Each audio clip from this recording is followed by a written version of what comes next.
मैं दोबारा से सवाल पे इसलिए आऊँगी, मैं चाहूँगी आप लोग भी मुझे कॉल करके बताएं कि क्या बच्चे जो हैं ये बुढ़ापे का सहारा होते हैं कि नहीं होते। और कॉल भी हमारे साथ मौजूद है, मकसूद साहब है हमारे साथ फैसलाबाद से। अस्सलाम वालेकुम जी।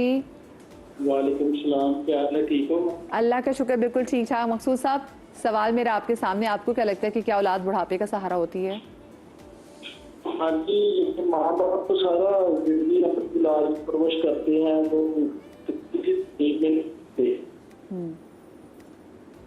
मेरे बहन भाई वो नाफरमान है कि आपने मैसेज करना है।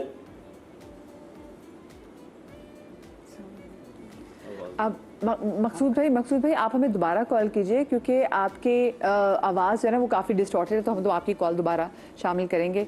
वही सवाल कह रही थी कि देखें, अल्लाह ताला ने कुरान पाक में फरमाया है कि हमने तुम्हें ख़ानदान वाला, कबीले वाला बनाया है।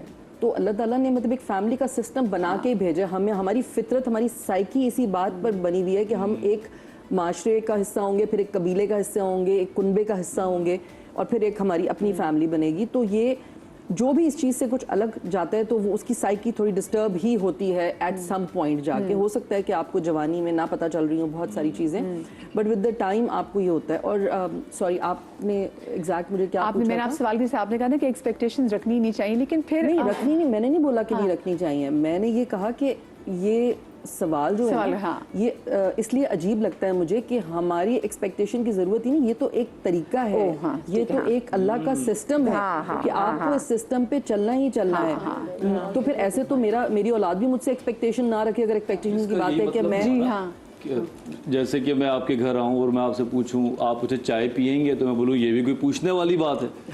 जाहिर सी बात है पियेंगे। तो ये सवाल ही ऐसा फील कराता है कि जब आप कहते हैं कि हमें माँ बाप से, औलाद से एक्सपेक्टेशन रखनी चाहिए, तो दिल में आता है ये कैसा सवाल है। मतलब ऑब्वियस है, एक चीज़ बड़ी पक्की ऑब्वियस है, ये तो सवाल बनता ही नहीं है, ये तो आपका फ़र्ज़ है। उसके अलावा आजकल आपकी बात से मैं जोड़ रहा हूँ उस बात को कि हम देखो, हम लोग तो वी आर सोशल एनिमल्स। हम लोगों में रह के एक दूसरे से सीखते हैं, किसी के बाल कटे हुए कैसे हैं, किसी का फैशन कैसा है, किसी का रवैया बात करने का बहुत प्यारा है, तो हम ये चीज़ें सीख रहे होते हैं। लेकिन आजकल पहला, जिस तरह इन्होंने बात की, पहली स्टार्ट होती है हमारी फैमिली से। हम अपनी फैमिली में बैठते हैं, हम चार्ज होते हैं, और उसके बाद हम अपने दोस्त बनाते हैं, और फिर हम दुनियादारी करते हैं एक महदूद सर्किल में। जब तक वो सर्किल महदूद रहता है हमारी क्वालिटी रहती है और बहुत अच्छी रहती है। जब हम उसको बिला वजह अनलिमिटेड कर लेते हैं, मोबाइल में घुस जाते हैं, आईपैड में घुस जाते हैं। आजकल तो मोबाइल को अपना बाप बनाया हुआ है लोगों ने, और आईपैड को माँ बनाया हुआ है। सुबह उठते ही वो उसमें घुस जाते हैं, और जब आप उसमें बिजी होते हैं, आपका बाप आपसे बात कर रहा होता है, आपकी माँ आपसे कुछ कह रही होती है, तो आप यूं करके बात कर रहे होते हैं, यूं करके हाँ जी बोलें, हाँ ठीक है। चपेट उस वक्त लगाई थी। अक्सर बच्चों को देखती हूँ अपने माँ बाप को दोबारा से हाथ में फोन पकड़ा होता है। ये क्या है? मैं भी ये सोच रही थप्पड़ लगा। यही ना, अब जब आप यहाँ से स्टार्ट ले रहे हैं तो इसका मतलब ये कि आपने अपनी जड़ें तो खुद ही काटना शुरू कर दी। अब जब आप मोबाइल देख रहे हैं, गैर जरूरी लोगों के लाइकनेस का वेट कर रहे हैं, डेस्परेट हुए हैं, माँ बाप सामने पड़े हुए और आप उनको इग्नोर कर रहे हैं, या आप अपने मियाँ बीवी को इग्नोर कर रहे हैं, तो 10-8 साल के बाद रवैये तो बन जाते हैं ना। फिर एक रवैया बनता है कि जिसमें फिर वो अपने माथे पे स्टिकर लगा लेते हैं, आई डोंट नीड एनीवन। आजकल ये बड़ा टैग है कि मैं अकेला काफी हूँ, मैं अकेली काफी हूँ, मुझे शौहर नहीं चाहिए, मुझे बच्चा नहीं चाहिए, मुझे बीवी नहीं चाहिए, मैं कुत्ता पाल लूंगा, मैं बिल्ली पाल लूंगी। हाँ, फिर वो ये होता है कि अचानक इंस्टाग्राम पे पोस्ट नजर आती है, I adopted a very good dog. कुत्ते के साथ रहना पसंद कर सकते हो, लेकिन तुम माँ बाप का, दोस्तों का, मियाँ बीवी के साथ बैठ के सोशलाइज नहीं कर सकते। कुत्ते के साथ कोई चैलेंज नहीं है ना, आपकी इमोशंस चैलेंज नहीं हो रहे, आपकी कोई तबीयत कोई चैलेंज तो नहीं है ना वहाँ पर, कोई इमोशनल ट्रिगर्स नहीं है। कोई चीज आपको अनप्लेजरेबल नहीं मिल रही ना। जैसे कि मैं घर से निकला, मेरे बाप ने आवाज लगाई, कहाँ जा रहे हो? तो मैंने बताना है पापा वो दरअसल मैं यहाँ जा रहा हूँ, आज नहीं जाओ कल जाओ। तो दिस इज द ब्यूटी। और ये एक खूबसूरती है कि आप फिर कन्विंस करें या आप मान जाएं। कभी कभी आप कन्विंस करके पटा लेते हैं, कभी कभी आप ये नहीं कह सकते कि दैट्स माय लाइफ, मेरी मर्जी मैं कहाँ जाऊं। यहाँ पे आपका वो ऐसा बोले ना, मेरी मर्जी मैं कहाँ जाऊं, उसको घर का दरवाजा दिखा के बोला जाए दफा हो जाओ और अब वापस नहीं आना। सही बात है। 2 दिन में पता चल जाएगा, जब भूख लगेगी, प्यास लगेगी, मोबाइल रिचार्ज के पैसे नहीं होंगे। फजीलत, मुझे लगता है शायद बर्गर खा लेंगे, बेसिकली बाहर जाके बर्गर खा लेंगे क्या है। मुझे लगता है जो आपने माँ बाप की बात की ना, जो बच्चे बहुत ज्यादा, क्योंकि अब वो दोस्त बुला रहे हैं ना कहीं, दोस्तों की रात 12 बजे केक काटना इज इम्पोर्टेंट। माँ बाप को चलो यार हम आ जाएंगे ना, तो मुझे लगता है शायद बच्चों के ज़हन में भी आ गया कि जो चीज़ हर वक्त अवेलेबल, और ये शायद एक एटीट्यूड भी है, उसको आप फॉर ग्रांटेड लेना शुरू कर दे, बिकॉज आपको पता है कि हम जो मर्जी बाहर से करके आ जाएं, they are going to be there. तो ये गलत है ना। तो माँ बाप को भी थोड़ा सा मतलब माँ बाप को भी उनको अपनी बाउंड्री सेट करनी चाहिए। देखिए मोहब्बत हर किसी को अपनी औलाद से होती है। आपकी औलाद कहते हैं ना कि बच्चे को आप माँ 2 थप्पड़ मारे, या मतलब कहते हैं ना मारे माँ, वो माँ पुकारता है, फिर भी बच्चे को माँ ही याद आती है। तो उसके साथ हमें अपनी बाउंड्री सेट करनी चाहिए, उसको समझाना चाहिए। और आप भी विद द टाइम जो मैंने एक्सपीरियंस किया वो यही है ना कि देखें, हमें हमारी माएँ जैसे थी, तो हमें नहीं पता था कि हमारी माएँ कब मेनोपॉज से गुजर रही है, कब उनका जो पूरी बॉडी है वो एक टोटल शिफ्ट कर रही है, हार्मोनल चेंज हो रहा है उनकी जिंदगी में। तो जब वो हम पे गुस्सा करती थी, हमें डांटती थी, या कभी हमें लगता था अम्मी क्या हो गया आपको, ऐसी तो कोई बात नहीं हुई, और देन सडनली वो रोना शुरू कर देती थी, तो हमें समझ नहीं आती थी, जो कि शायद अवेयरनेस की उनको भी कमी थी, उनको भी नहीं पता था, और हमें भी नहीं पता था। हमें तो अब मेनोपॉज का लिटरली पता चला कि मेनोपॉज में क्या चीजें होती हैं। अगर दुनिया में आप कोई चीज सीख रहे हैं, जैसे अगर फोन को मैं कहती हूँ ठीक है, फोन जो है ना, फोन तो एक गैजेट है, उसे हमें यूज कैसे करना है, ये हमारा मसला होना चाहिए। मैं एक छोटी सी ब्रेक ले रही हूँ, ब्रेक के बाद हाजिर होते हैं।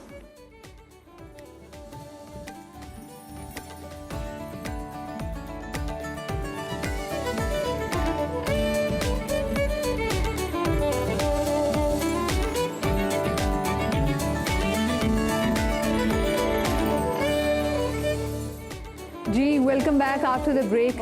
एक सवाल जो मैंने आप लोगों से किया वो ये कि क्या औलाद बुढ़ापे का सहारा होती है? नहीं, इसमें बेटे भी आ जाते हैं, इसमें बेटियां भी आ जाती हैं, और जैसे फजीला जी ने बात की होती है, नहीं होनी चाहिए। हाँ तो उन्होंने बात की, मैंने कहा भाई ये सवाल ही क्यों पूछे, मतलब ऑफ कोर्स है जिनके लिए माँ बाप ने इतना किया, और जब आप पे फर्ज है कि आपने माँ बाप की खिदमत करनी है, तो फिर ये तो सवाल ही पैदा नहीं होता। लेकिन आसपास फिर हम ऐसे केसेस देख लेते हैं कि हम डर जाते हैं। मैं कहती हूँ माँ बाप चाहे तल्ख से तल्ख माँ बाप का लहजा भी हो, लेकिन स्टिल उनका राइट तो आप पर रहता ही है। भाई देखें ना, आप बहुत मुसलमान बनते हैं, तो अल्लाह ताला क्या कह रहे हैं कुरान पाक में? अल्लाह ताला कह रहे हैं कि तुम अपने माँ बाप को उफ भी ना करो, और सिर्फ उस सूरत में तुमने उनकी बात नहीं माननी कि अगर वो तुम्हें मेरे अलावा किसी और को सजदा करने को कहें, तुमने वो बात नहीं माननी, लेकिन उस पर भी तुमने बदतमीजी नहीं करनी, तरीके से साइड पे हो जाना है और अपने कैरेक्टर से दिखाना है कि मैं सही जगह पर हूँ। और उफ तो एक छोटा सा एक्सप्रेशन है कि उफ अल्लाह, ये आपने ये भी नहीं करना, आपको पता नहीं। अक्सर हम कहते थे ना कि उफ अल्लाह, हम प्यार से चाहे कह रहे हो, धीमा भी, लहजा भी धीमा हो, आईज भी रोल नहीं करनी, देख के यूं क्या जी। ये बच्चे जो आजकल आईज रोल कर रहे हैं, वहीं पे तो दो, मैं तो कहती हूँ उधर ही 2 टमाटर लगानी चाहिए। ऐसे ऐसे कर रहे होते हैं। ये मैं बता पढ़े ये कैसे कर रहे होते?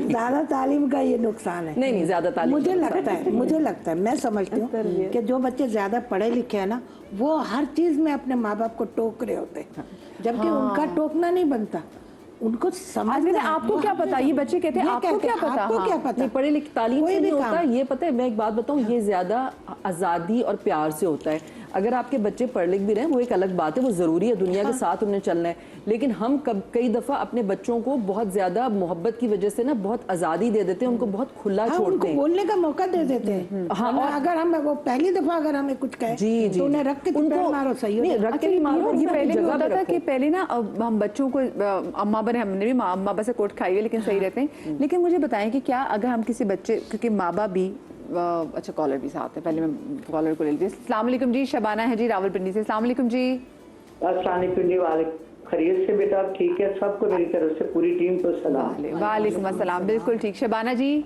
आपको क्या लगता है कि औलाद माँ बाप के बुढ़ापे का सहारा होती है? मेरा बेटा कोई सहारा नहीं है, सिर्फ अल्लाह ताला ही है जो हमको लेके चलता है। सही बात है। ये सब झूठ है, धोखा है, कुछ भी नहीं है। वो पास बैठे पूछते नहीं है तो आप सहारा कह रही हैं।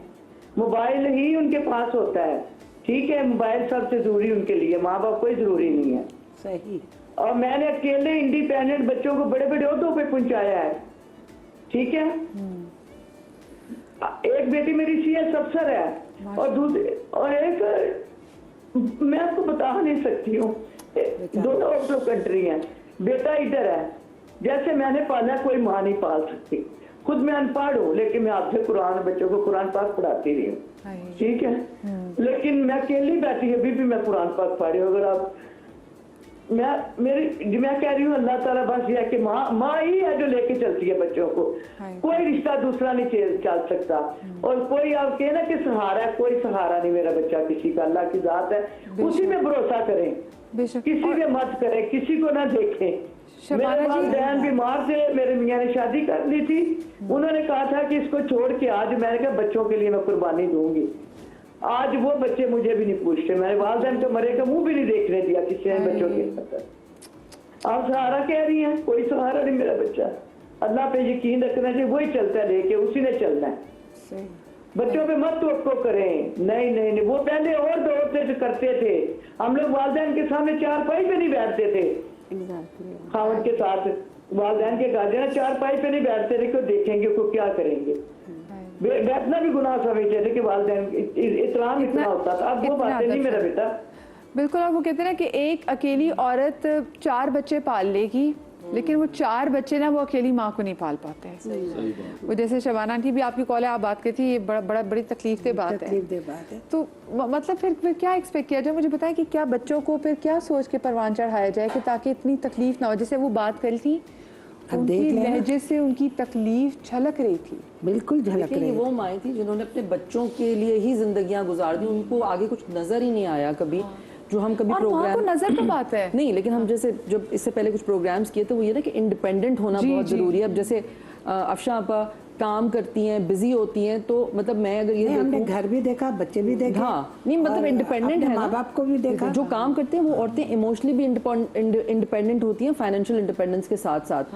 तो उनका माइंडसेट बड़ा अलग होता है, वो हर चीज को हैंडल कर लेती हैं। लेकिन जो बिल्कुल जैसे अब वो कह रही हैं शबाना जी कि मैं घर में होती हूँ, मैंने अपने बच्चों पे जिंदगी अपनी खत्म कर दी, तो उनकी ज़ाहिर वो बढ़ गई होगी ना कि यार मेरा एहसास करेंगे, तो अब ज़ाहिर उन्हें वो दुख है। आजकल सबसे बड़ी बात है कि आप ये क्यों सोचते हो कि आपका बच्चा आपके लिए कुछ करे, या आपका बच्चा आपको वो महल में ले जाके बिठाएगा या कुछ करेगा। नहीं, आजकल के बच्चे जो उनकी मर्जी है वो करें, ठीक है करें, बेशक करें, लेकिन माँ बाप की इज्जत पहले करें। मैं ये समझती हूँ आप अपनी ज़िंदगी अपनी मर्जी से गुजारें, जैसे चाहे गुजारें, लेकिन अपने माँ बाप की इज्जत ज़रूर करें। हाँ, मैं डॉक्टर वजाहत के पास आती हूँ, मिसेस असद की कॉल है, वो भी जल्दी से शामिल कर लेती हूँ। अस्सलाम वालेकुम मिसेस असद। अस्सलाम वालेकुम जी वालेकुम अस्सलाम। ये बहुत ही अच्छा टॉपिक है जो आज डिस्कस हो रहा है। इसमें आप देखें कि ये जो लेटेस्ट हमारा जो चल रहा है, बच्चे बेशक छोटी ही एज में हैं, बिल्कुल आइसोलेट हो गए हैं। चैट जीपीटी से उन्होंने दोस्ती शुरू कर ली है, उसी को ही वो अपना सब समझ रहे हैं और ऐसे लग रहा है कि उन्हें पेरेंट्स की बिल्कुल ज़रूरत नहीं है। जबकि जो है वालिदैन के इतने राइट्स हैं, अब बेचारे वालिदैन इवन कि बुढ़ापे में वो देख रहे होते हैं कि बच्चा कब उठे, कब उनकी बात सुने। तो ये इस चीज़ को जो है ना, मेरा ख्याल है कि हर लेवल पे बच्चों को भी थोड़ा एजुकेट करना चाहिए। बीइंग अ मुस्लिम तो ये हमारे तो इस्लाम का बहुत अहम है कि वालिदैन की जो फरमाबरदारी है वो तो हमारे ईमान का हिस्सा है, उनके आगे सच नहीं कहना। तो ये बहुत अच्छा आप डिस्कस कर रही हैं, लेकिन ये है कि बुढ़ापे में जाके बेचारे बिल्कुल अकेले हो जाते हैं वालिदैन। वो इनकी बिल्कुल देख रहे होते हैं कि कब वो हमें पूछें, कब हमारा जो है हमें सलाम करें, कब हमारी तरफ देखें। तो बिल्कुल हेल्पलेस सिचुएशन जो है वो क्रिएट हो रही है हमारी सोसाइटी में। बिल्कुल, मुझे तो लगता है कि मतलब मिसेस असद कि आप जैसे जैसे हम ग्रो करें ना, उसका सबसे सैड पार्ट है कि हमारे वालिदैन बूढ़े हो रहे हैं। और ये कभी कभी अपने वालिदैन को बूढ़ा होते देखना आपके लिए बड़ा तकलीफ होता है, बिकॉज एक टाइम पे वही अम्मा इतनी एक्टिव थी और वही अब्बा मतलब सुपर हीरो हमारे थे ना, मतलब कुछ कह दे अबू ये कर दे वो कर दें, और अब जब वो खड़े हो रहे हैं तो आपको होता है कि सही खड़े हो जाए, मैं इनका हाथ पकड़ लूँ।